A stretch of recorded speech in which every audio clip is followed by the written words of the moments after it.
Hello everybody! This year, TryHackMe again created their own advent calendar for this year's holiday season. It is once again aimed at beginners, but I guess everyone can learn a few things from it here and there. So without further ado, my name is Avocari, and it's time to get festive and crack open the 8th window of the TryHackMe Advent of Cyber 2022. Last Christmas, I gave you my ETH.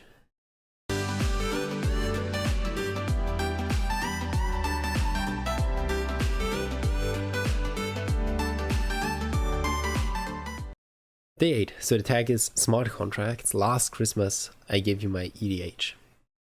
The story. After it was discovered that Best Festival Company was now on the blockchain and attempting to mint their cryptocurrency, they were quickly compromised. Best Festival Company lost all its currency in the exchange because of the attack. It is up to you as the Red Team operator to discover how the attacker exploited the contract and attempt to recreate the attack against the same target contract. Okay, so today we're dealing with blockchains, cryptocurrency, and smart contracts. So what are our learning objectives? First of all, we're going to explain what smart contracts are and how they can relate to the blockchain and why they are important. Then we understand how we create contracts, what they are built upon, and what are their core functions. And then we're going to talk about an exploit which on a smart contract vulnerability. So let's start with the general information about the blockchain. The blockchain is like one of the most innovative and discussed technologies, and it has a lot of impact on modern computing. So historically, it was seen as a financial technology, but it is still expanded into other industries and applications. You can use it as a database to store any information in a specified format, and then share it among the members of a network. So think about, for instance, storing your driver's license or other legal documents, for instance. So by the definition, the blockchain is a digital database or a ledger distributed amongst nodes in a peer-to-peer network. So it is distributed amongst peers of members, and there is no central server. So this is why it's called decentralized. So because of this decentralized nature, now every peer needs to take care of the integrity of their own chain and determine for the whole network when there is a change happening. So the core blockchain technology aim is to be centralized and maintain integrity. The cryptography is employed and negotiate transactions to provide utility to the blockchain. So now we have the question, what does this mean for security? If we ignore the core blockchain technology, which relies on cryptography, and instead focus on the data that is transferred and negotiated, we might find the answer actually really concerning. And through this task right here, so today, we're gonna continue to investigate the security of how information is communicated through the blockchain and observe real-world examples of practical applications of the blockchain. Cool. So let's start with smart contracts. This is like a major part of the blockchain. The major practical application is the smart contract. They're used as the backbone of the decentralized finance applications to support cryptocurrency on the blockchain, and they also facilitate the currency exchange between entities. So a smart contract is actually the details of the exchange itself. And this is a program that is stored on the blockchain and is run with predetermined conditions. So most smart contracts are actually compared to a standard program in any scripting language, and there are several languages to be used. For instance, Solidity, Viper, and Yule. But some smart contracts even use traditional programming languages such as Rust and JavaScript as the core, and so they wait for conditions and execute actions similar to traditional coding logic. How do they now work? Here we have a cool image here as well. So first of all, building it might seem intimidating, but it is actually great contrast to the core object-oriented programming concepts. So we're gonna start off, we're gonna have the individual fields, which might be private, to prevent access or modification of them. And then you have smart contract fields or information which should be private and only accessed and modified from functions defined in the contract. So we have private variables, so to speak. And after deploying the contract to the blockchain, another contract can use the functions to execute the functions that were defined above. So let's say we have control on the contract A and B, and B now wants to deposit 1 Ethereum and then withdraw 1 Ethereum from contract A. So now contract B calls the deposit function of contract A. Contract A then authorizes the deposit after checking if the predetermined conditions are met. For instance, you need to have actually the value of that. So now you can deposit it on contract A. You can see contract A has a total balance of 200 Ethereum. B wants to deposit 1 Ethereum, so contract B's balance is 1 Ethereum. Now B calls the withdraw function of contract A. We say withdraw. And contract A then authorizes the deposit if the predetermined conditions for the withdrawal are met. So we have the contract B balance is 1 Ethereum. A condition is that the balance is not empty. Okay, and so we can send Ethereum to contract B. And now the balance is 0 Ethereum here, and we have 1 Ethereum here. And now we can execute other functions after the Ether is sent, but before the function resolves.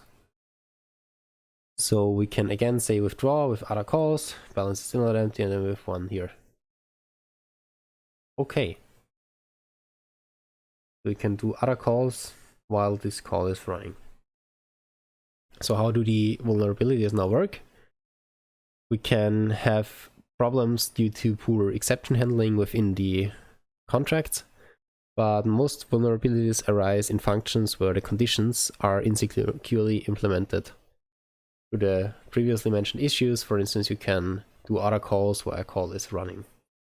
So now let's look at the conditions for the withdrawing function from above. We say that the balance is greater than 0, and then we send the Ethereum. That seems fine, but when do we actually send the when is the amount sent actually subtracted? So this could be an issue because the function should finish before the contract can process any other function, but we can make consecutive calls so that we could try to withdraw 1 more before the balance is actually decreased. So that way we could get more money than we should be able to get. So we need to modify the function's logic to remove the balance before another call was made, or we require stricter requirements. So we have the re-entrancy attack. We talked about this earlier on. This is the vulnerability is known as re-entrancy. So what did we actually say up there? We have now our 2 contacts. We make our attack function. We require the value greater than 1 or equal to 1. So we want to deposit 1 Ether and then withdraw all Ether from account balance. And then we have the withdraw function. We require a balance greater than 0. We want to send account balance to the contract that requested the withdrawal, and then we set the account balance to 0. Seems simple enough. But now this send thing is the second step here, and this could be happening infinitely, and we can also have a fallback function to withdraw all Ether from the account balance. We want to deposit 1 and then withdraw all. So the fallback function calls the withdrawal function again, while this first one is never fully resolved. So the balance is never set to 0 still. So the second contract thinks that we have still Ether and sends us it as well. And it will continue to send currency beyond the balance that we actually have. So because the withdrawal function sends Ether with no context or data, the fallback function will be called again, and thus an infinite loop can occur. Simple enough. So we want to put that now to the test. So let's talk about the practical application. So we're going to be using the Remix IDE, which I've already opened up here. I also already included the 2 files, the attack.solidity file and the Ether store. So let's quickly look through the functions. We have our fallback method, where we say we have an address, and if the balance is greater or equal to 1 ether, then we withdraw. And then we have our attack function, where we require the value to be greater than 1 ether, and we deposit 1 ether and then withdraw. And in the ether solidity file, we require the balance to be greater than 0. Then we send the we get to be sending ether. If this fails, we can say fail to send ether. Then we set the balance to 0 and we log some stuff. The check is before, and then we just continue to be sending ether. Okay, so first of all, we get some familiar with the environment. We need to deploy them and run the transactions. So the first steps are to compile the contracts. So we need to do this for each of the 2 contracts. We open the contract in the parameter text editor in Remix. Then we go to Solidity compiler, select the 0.8.10, and then we press the compile button. Okay, so let's do that for our ETH store. We go to the, there it is, compiler 0810, and we want to compile the ether store.solidity file. As they said, we can ignore any warnings. So let's see if this works. Okay, seems like it was deployed, and let's do this second one as well, the attack.solidity file. Let's compile that one as well in the background. So now we can deploy and interact with the contracts.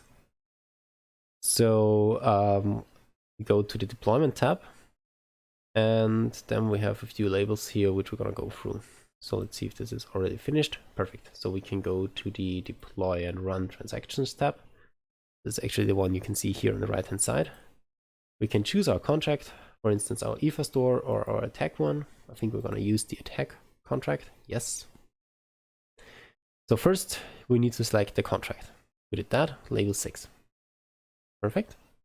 We should deploy the ETH store contract or target contract to begin. For deployment, you need to press the deploy button. Okay, so let's deploy our ETH store. Okay, ETH store value something, perfect. So this went through and we have deployed our ETH store. Note when pressing the deploy button, this is a public function we're just calling if we're another contract calling functions externally. Okay, so now we deployed our first contract, so we can use it. You should see the balance update, level 9. Okay, see, look at our contract, we have a balance of 0. So now we deploy the contract by pressing the deploy button. We did that. We confirmed that it was deployed. We can execute or interact with the contract's functions. Okay, is there anything else we need to do? The balance update, we have to deploy the first contract and switch to a different account, drop down label 2 and select a new account and repeat the same process. This time you will be exploiting the original contract and you should see the exploit actively occur. We have provided a summary of the steps to deploy and track the contract below. So select the contract you want to deploy from the contract label. So I guess now we switch to a different account. And we deploy our attack. And we need to... This is actually already the attack. Reference to the contract you're targeting before deploying the attack. The composition copy the address of ETH store using the button on the right of level 11. There we go. Copy that. Paste it in here and deploy our attack.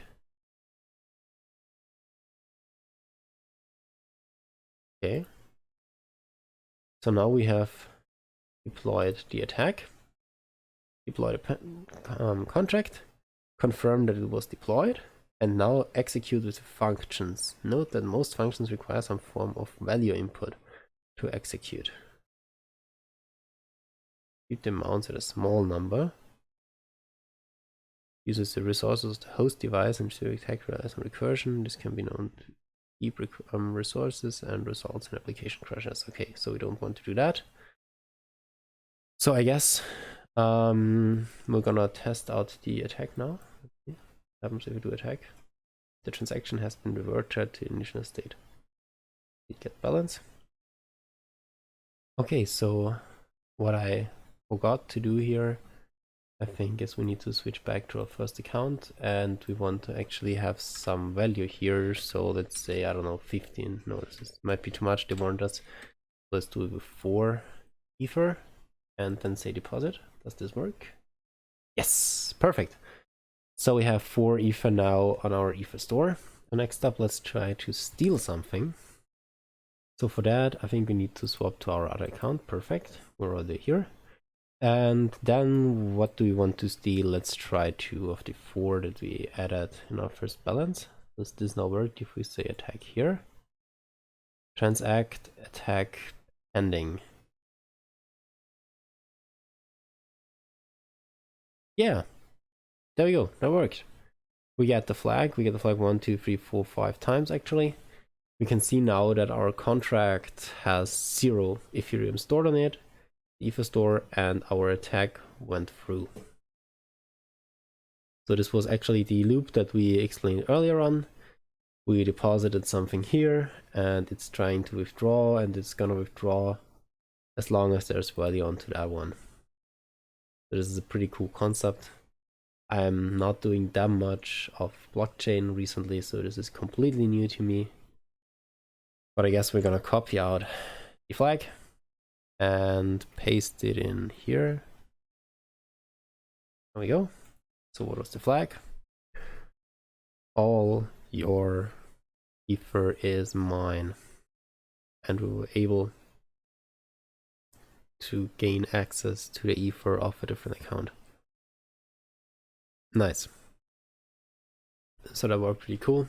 This is a fun task actually. It was more of a research task for me to see how Remix and Ethereum actually works together. But after I got it to work, it was pretty easy. So if we're up to more challenges, there's the Quotient and the Agent T rooms in Try Hack Me, which again also work with Ethereum. So yeah, this was a short introduction to attacking blockchains. It was also new for me, so I also learned a few things from it. So that was it for the 8th day of the advent of Cyber 2022. Tomorrow we'll continue with day 9, so make sure to subscribe, like actually this video if you enjoyed the content, and turn on the notification bell in order to be notified when the new video is released. Other than that, my name is Avocari, and have fun hacking your way through the advent of Cyber 2022. Take care!